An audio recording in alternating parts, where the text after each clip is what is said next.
coastline. If I go in here, I want to choose some kind of texture for my desert. I can use this beige desert texture right here. What works really well is an edgy brush. Just remember, you're going to want to bring the opacity way down.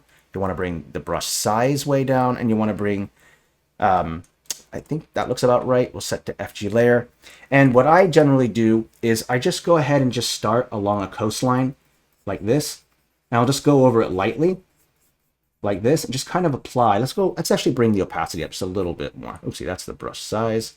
Bring the opacity up a little bit more. Let's go with 28. There we go, that looks good.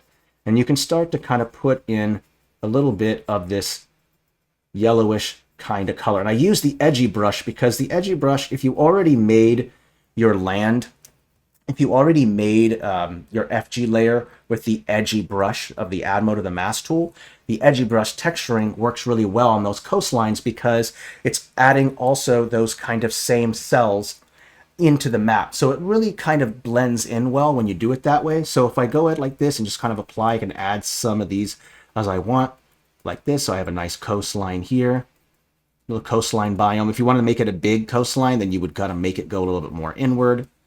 And then of course, the closest to the shoreline is where you want to apply the most amount of strokes. So that way it kind of gets that nice bright color. But if I don't like that, I want to add this color. It's a little bit brighter. I can do that. Let's maybe add in some shoreline along here.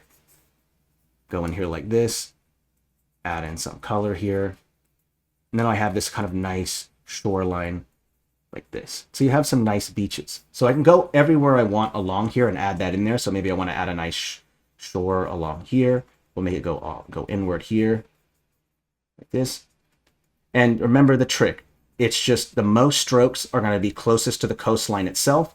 And then the further you get away from the coast, that's going to start to fade away. So just start adding in little pieces here and there. Don't add in too much. There you go. So adding in the beach is not complex. That edgy brush works really, really great for blending biomes, for adding in shorelines, all very, very helpful.